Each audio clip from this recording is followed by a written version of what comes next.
여러분, 배우자와의 첫 만남의 시간 한번 떠올려 보시죠. 첫인상이 어떠셨나요? 어떤 점이 여러분 마음에 드셨었습니까? 진실한 모습?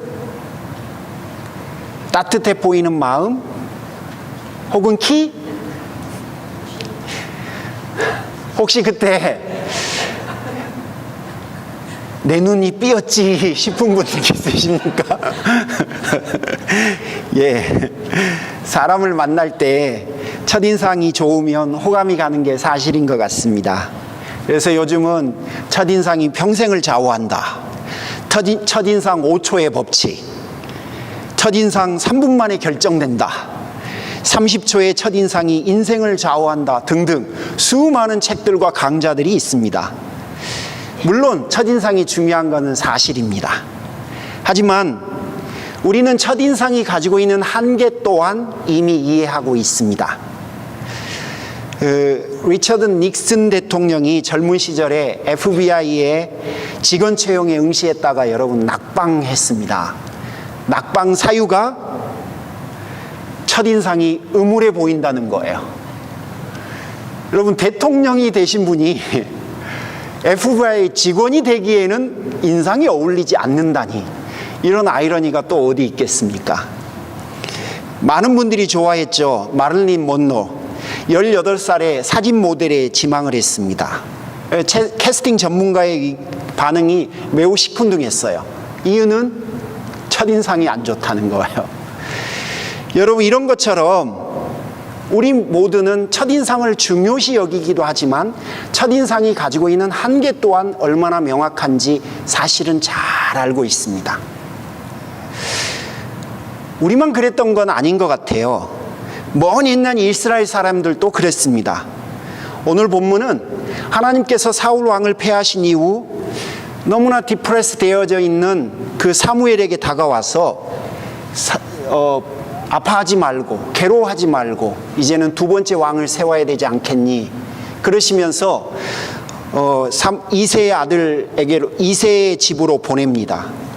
사무엘이 이새의 집에 갔을 때 그의 첫 번째 아들 엘리압을 보자마자 그가 왕감이라고 생각했어요. 그러나 하나님은 막내 다윗을 왕으로 선택하셨습니다. 우리와 하나님의 눈이 달랐습니다. 어떻게 달랐을까요? 여러분에게 드리고 싶은 첫 번째 이야기입니다. 하나님은 우리하고 다르다고 했잖아요.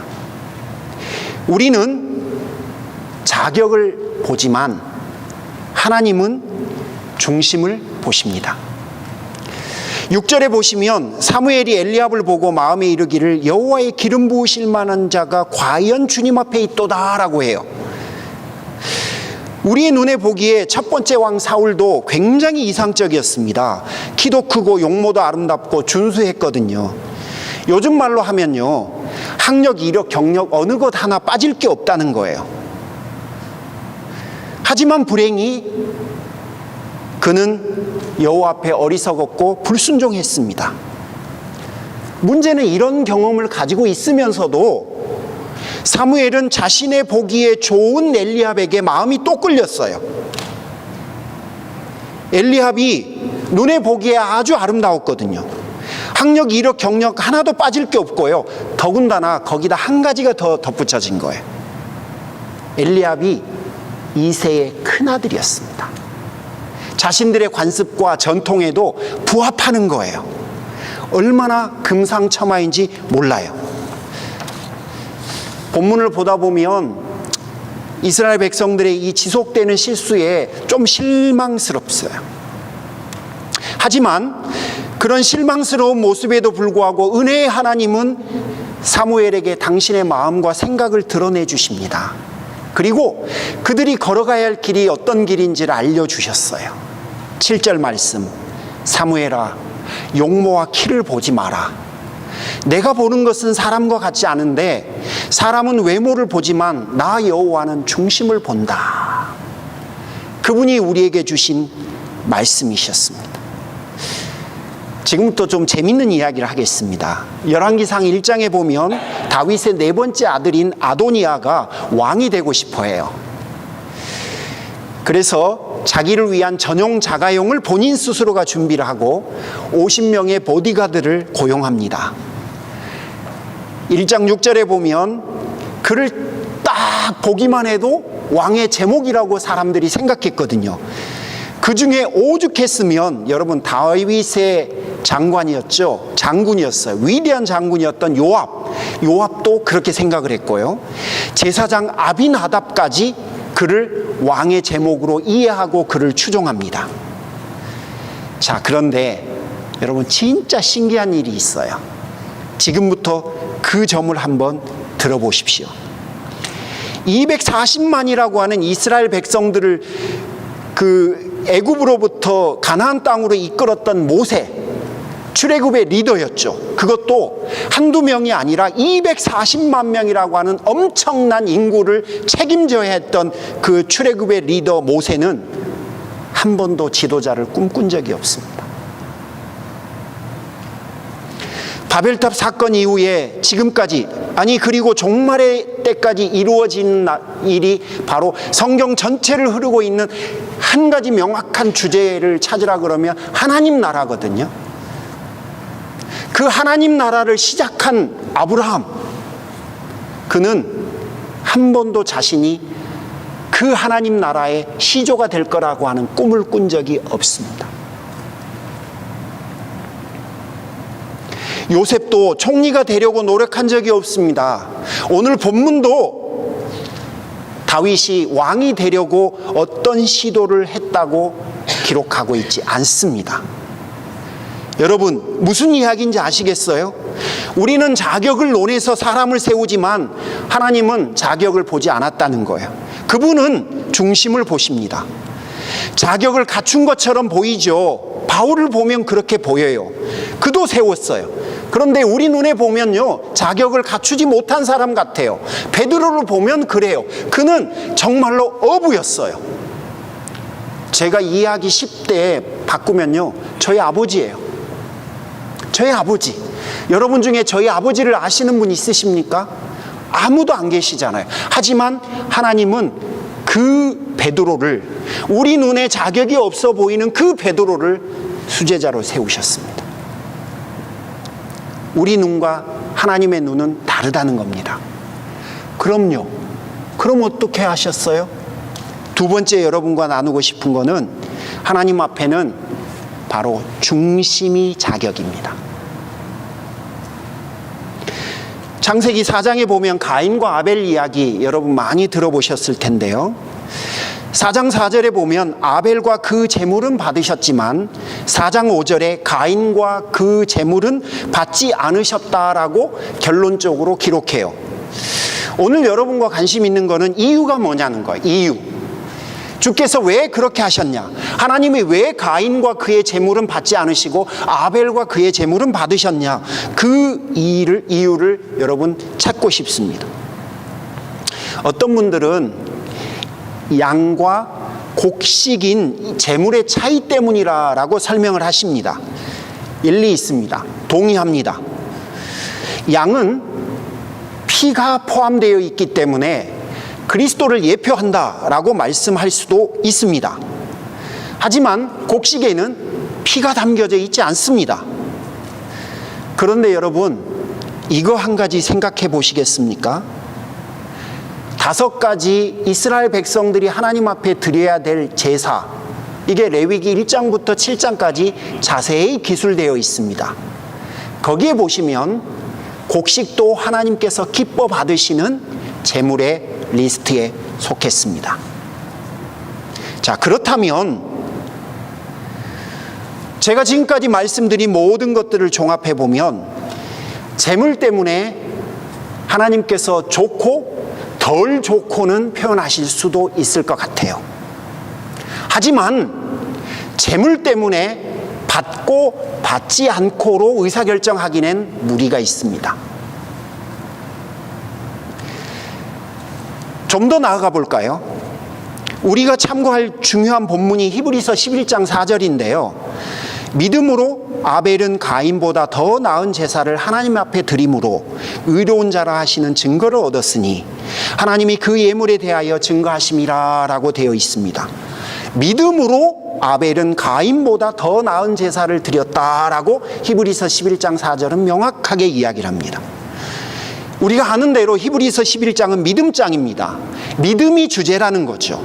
그리고 그 주제에 속해 있는 4절도 예물이 아니라 아벨의 믿음에 강조점을 두고 있다는 사실을 기억하십시오. 아벨이 믿음으로 드렸기 때문에 가인보다 더 나은 제사를 드린 거다라고 오늘 본문은 말을 한다는 거예요. 자, 그렇다면 히브리서 11장 4절은 가인과 아벨의 스토리가 예물의 문제라기보다는 드린 사람의 믿음의 문제였다는 것을 우리에게 한 번 더 강조해 줍니다. 창세기 4장 본문도 가인 and 그가 바친 제물 혹은 아벨 그리고 그가 바친 제물이라고 함으로써 사람과 제물을 명확하게 구분합니다. 그렇지 않으면 가인의 제물 아니면 아벨의 제물 이렇게 표현을 했겠죠. 하지만 창세기 4장 본문은 제물과 제물을 바친 사람을 동등하게 구분해서 대조하고 있다는 사실을 여러분이 기억하셔야 돼요. 거기에 저자인 모세의 의도가 보인다는 겁니다. 그렇다면 창세기 4장에 있는 것은 제물의 종류가 아닌 제물을 드린 자의 마음 혹은 제물을 드린 자의 믿음이 우리에게 강조점으로 제시되고 있다는 사실이에요. 여러분, 원래부터 하나님은 그러셨어요. 하나님은 제물을 원하셨던 게 아니라 고백을 기뻐하셨어요. 호세아서 6장 6절 내가 바라는 것은 변함없는 사랑이지 제사가 아니다. 시편 51편 17절 하나님께서 원하시는 제물은 찢겨진 심령입니다. 우리가 잘 알죠. 마가복음 12장 42절에서 44절 본문에 보시면 과부의 동전 2입을 칭찬하셨어요. 거기에 보시면 제물의 양이 아니라 제물에 담겨져 있는 그 여인의 마음과 믿음을 칭찬하신 거였어요. 세상의 모든 것들이 하나님의 것인데 여러분, 제물의 양과 종류로 하나님을 기쁘시게 할 수 있을까요? 창세기 4장은 가인과 아벨의 이야기는 심지어 우리가 예배나 제물을 드려도 그 중심의 고백에 하나님을 담지 않는다면 하나님께서 받지 않으실 수도 있다는 것을 우리에게 말하고 있습니다. 하나님 앞에서는요, 중심이 자격이기 때문에 그렇습니다. 여러분, 그렇다면 중심이라는 게 과연 무엇을 의미할까요? 뭐가 중심일까요? 어쩌면 오늘 설교의 핵심이 될 수 있는 일인데요. 성경에 직접적인 설명이 없습니다. 그래서 참고할 만한 본문을 여러분에게 제안합니다. 역대상 28장 9절인데요.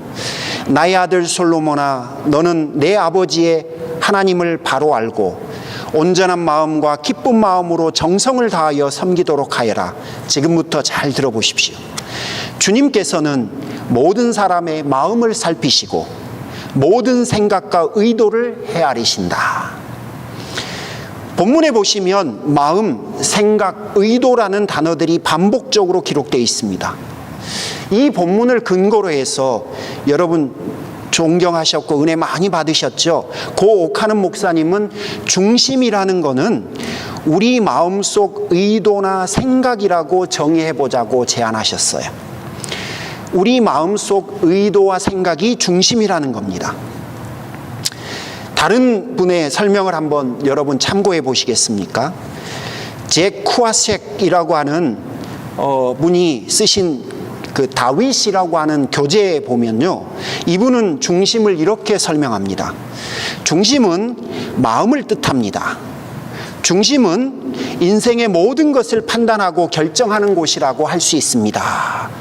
이렇게 이야기를 합니다. 자, 그렇다면 오늘 본문에서 하나님께서는 중심을 보신다라고 말씀하셨는데, 이 말씀을 빌어서 보면 하나님의 눈에 사람의 눈에 출중해 보이는 사람이 아니라 하나님의 마음에 합당한 사람, 즉 삶이 하나님을 향해 있는 사람을 하나님은 기뻐하시고 선택하신다라는 결론에 도달할 수 있습니다.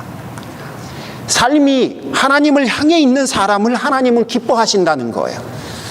삶이 하나님을 향해 있는 그 사람을 하나님은 아름답고 귀하게 여기신다는 겁니다. 그 분명한 증거가 오늘 본문의 주인공인 다윗이에요. 그는 여러 측면에서 왕으로서 부족한 사람이라고 말할 수 있어요. 그의 직업이 뭐였습니까, 여러분? 목동이었잖아요. 정치를 몰라요. 왕으로서 할 수가 없습니다. 그의 나이는 막내였어요. 어리다는 표현이고요. 경험이 부족하고 아직 성격이 완벽하게 형성되기는 어렵다, 그런 의미지요. 그리고 첫째는 동생들을 얼러도 보고 타일러도 보고 또 동생들을 어떻게든지 형으로서 첫째로서 그런 많은 일들을 해봤기 때문에 리더십 프랙티스가 있었을 겁니다.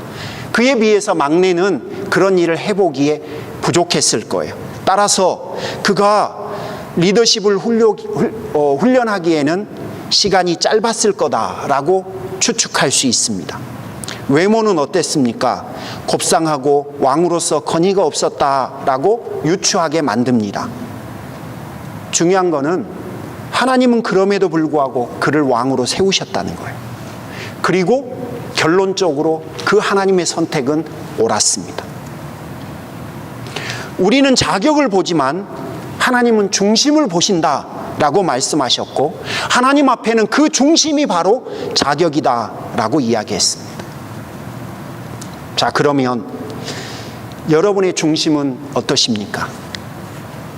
다윗과 동일한 한 명의 신앙인으로서 살아가고 있는 여러분의 중심은 지금 어떠신지요? 제가 여러분에게 오늘 드리고 싶은 한 가지의 권면의 말씀은 하나님을 기쁘시게 하려는 동기와 생각을 품고 인생을 살아가시라는 겁니다. 이것이 없으면 가인과 같을 뿐이에요. 하나님을 기쁘시게 하려고 하는 동기, 하나님을 기쁘시게 하려고 하는 생각을 품지 않고 하는 모든 일들은 가인과 같은 결론에 도달할 수도 있다는 사실입니다. 우리는 하나님을 기쁘시게 하려는 동기와 생각을 외면하고 살아온 것 같아요. 종종 우리는 그것들을 잊어버린 것 같아요. 겉모습이나 결과에 마음을 빼앗기기도 했던 것 같아요. 그래서 이런 이야기가 생겼을지 모르겠어요. 여러분, 이화여대 장윤재 교수의 이야기를 한번 들어보십시오. 독일 사람들은 상점에서 물건을 살 때 이 물건 얼마나 오래 쓰나요? 라고 묻는다. 일본 사람들은 이거 신제품인가요? 라고 묻는다. 우리 한국 사람들은 무엇을 먼저 물을까? 여러 답이 있지만 이거 진짠가요? 이다. 얼마나 가짜에 속고 살았으면 이렇게 진짜인지를 묻는 것이 생활화되었겠는가? 그러고 보니 참기름도 진짜 참기름, 순 참기름, 100% 참기름, 원조 참기름이라는 말이 붙어야 조금 안심이 된다.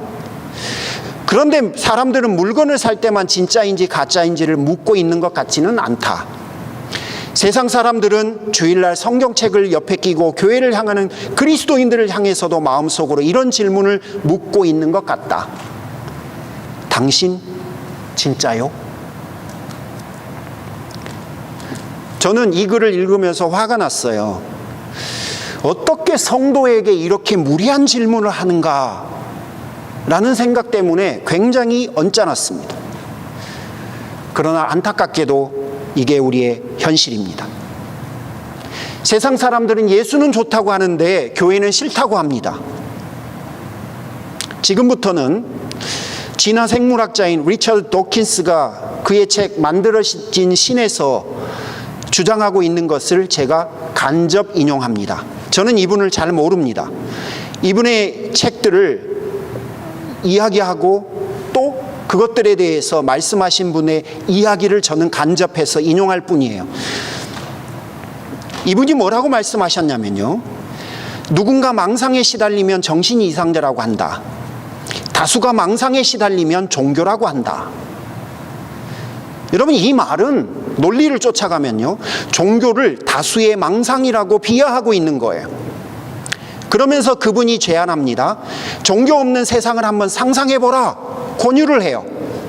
그러면 자살 폭파범도, 911도, 아프가니스탄 전쟁도, 이라크 전쟁도, 십자군도, 마녀 사냥도, 이스라엘과 팔레스타인 사이의 갈등도, 보스니아 인종 청소도 없을 것 아니냐고 반문합니다.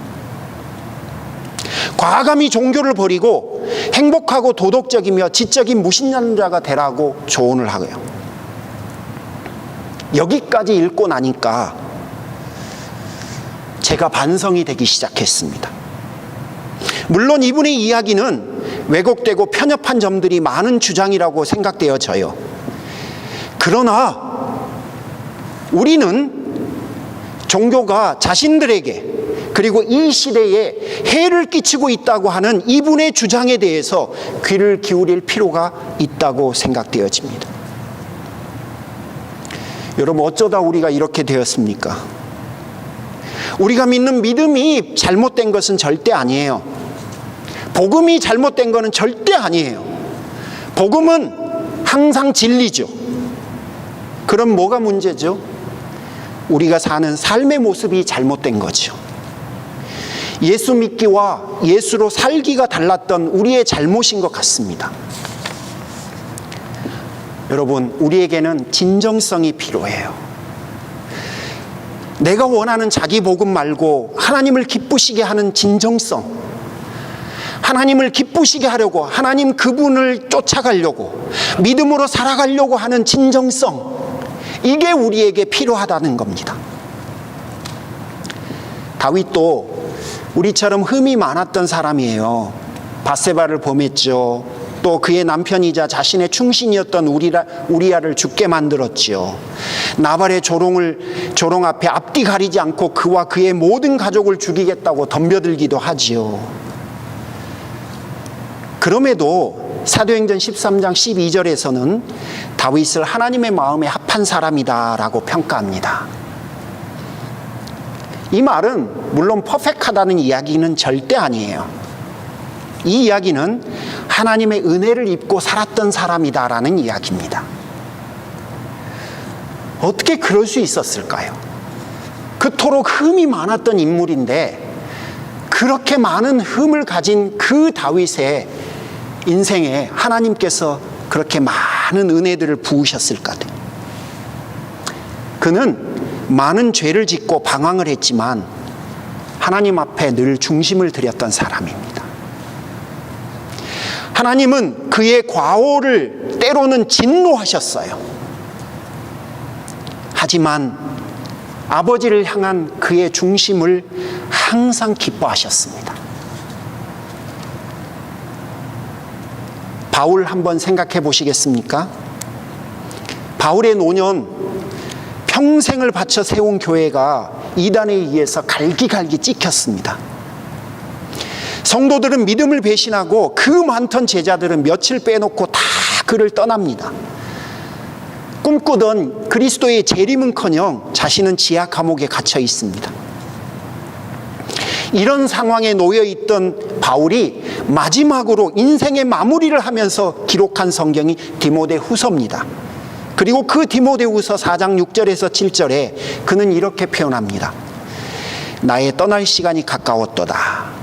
나는 지금까지 선한 싸움을 싸우고 나의 달려갈 길을 열심히 했고 믿음을 지켰다.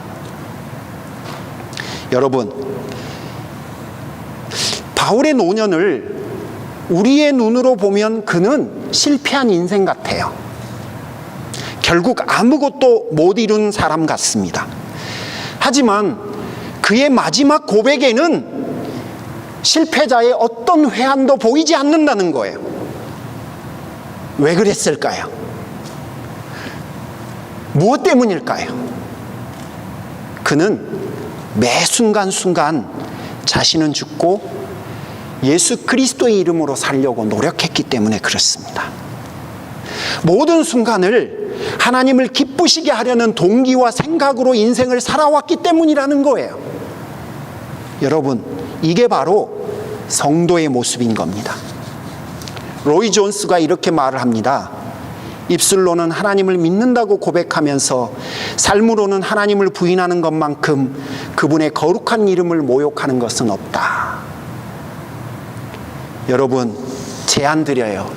성도는요, 중심을 하나님 앞에 드리는 사람입니다.